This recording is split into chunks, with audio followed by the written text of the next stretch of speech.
welcome back from Top to Wall. My name is Mason Knopp, and we have a standard deck today. As we do every Wednesday, we have Raze-Boar Duet, a sweet combo deck that is built around Shared Summons, which is an instant speed tutor card, which you don't normally get the chance to see in standard. For 5 mana, even though it's cost a lot, we get to search for 2 different creature cards with different names and put them into our hand. And what we're built around, the most broken thing that I could think to do in standard right now is play the Raze-Boar. The Raze-Boar is a 6/6 for 5 with trample, and when it attacks, we get to put a creature card from our hand onto the battlefield, tapped and attacking, and we return it to our hand at the beginning of the next end step. If it would die, we put it, or get exiled from the battlefield, we put it third from the top of our library. So, what other creature card would we match with this? What could be broken with Ilhardt? What could we cheat into play other than big creatures? We have an Agent of Treachery, which comes into play, steals a permanent for us, and at the beginning of our end step, remember this does trigger even if he gets returned to hand, because this triggers at the beginning of end step. We also have End Raze Forerunners, which is a kind of Craterhoof card for standard. It has Vigilance, Trample, Haste. When it enters the battlefield, other creatures we control get Vigilance, +2/+2, and Trample. And it's a 7/7 itself, so we cheat this into play with it, and we give all of our attacking creatures this overrun effect, well, all of our creatures the overrun effect. We also have Torgar. If our opponent has an empty board, and we search for Raze-Boar and Togar, and we then put Togar into play, target player's life total becomes half of their starting life total, rounded down. So we can just put them down to 10, attack them for a total of 13 damage, and kill them on the spot if they're not prepared. And to really support the combo and make sure that we can do it as early as possible, we have a bunch of mana dorks. We got 4 Llanowar Elves, we got 4 Paradise Druids, we got 4 Incubation Druids, all good ramp cards to just get us up there and get us prepared to deck our opponent in the face for a good solid 13, however much we want. Sometimes more with the Raze runners. Love these cards. We also have 4 Dismissive Pyromancers, which is a play set of, and for 1 red mana we can discard a card and draw a card, so we get to loot for that one, or we can use it as additional removal.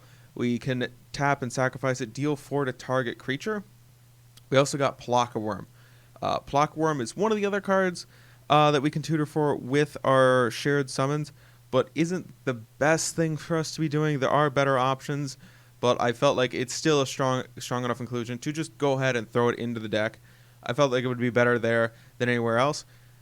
Now, for removal in this deck, we have Chandra's Pyrohelix, and we have Lava Coil. The Chandra's Pyrohelix deals 2 damage divided among 1 to 2 targets at instant speed, while Lava Coil is for the bigger threats, deal 4 damage to target creature. If that creature would die this turn, exile it instead for 2 mana. We also have Planeswalkers for ramp. We have 2 Tommy Raids, Augur of Bolas.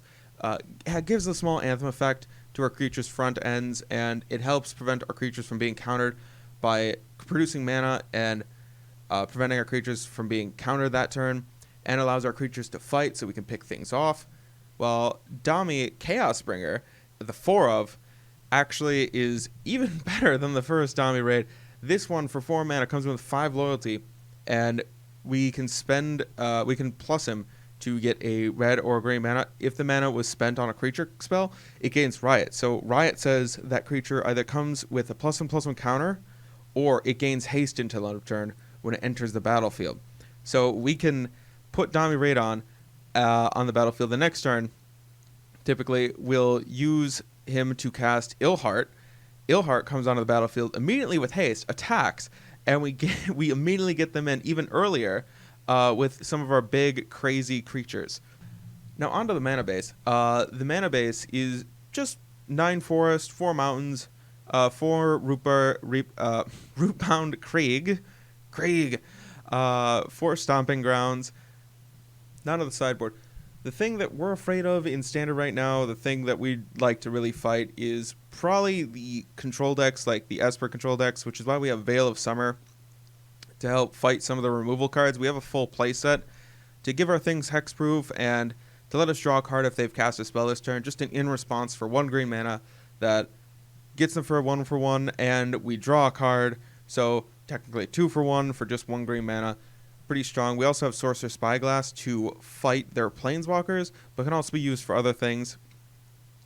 We have Reclamation Sage to fight oaths and other random artifacts in the format that we don't typically like. We have the Cinder Vines, which can also destroy an artifact or enchantment. It deals 2 to that permanent's controller.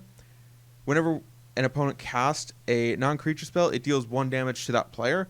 So a lot of those blue-red decks, just poking them in for some incidental life gain, getting them even lower and lower to the point where we can just do Desperation Swing and get them in 1 shot.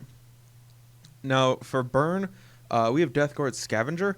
Deathguard Scavenger can eat things in the graveyard as a little bit of graveyard hate and gain us some life, plus it's tutorable with shared summons, so by putting it in, we automatically have virtual 5 copies of it. To fight through Drakes, we have the Harpooner, we have Massacre Girl, which is a sweet wrath spell that I felt was perfect for the Raze-Boar. Last but not least, we have Vivian, Champion of the Wilds, which gives our creature spells flash, while also giving creatures vigilance and reach as her +1, or as her -2, she can help us dig. She's good in the grindier matchups where we might need to really protect our creatures from as many removal spells as possible. Something to definitely consider sliding in the Drakes matchup. And that is all for this deck.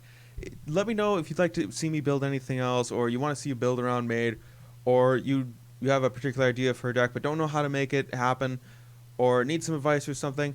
Just let me know in the comments below, whether it's on tappedout.net or whether it's over Twitter, Facebook, or YouTube.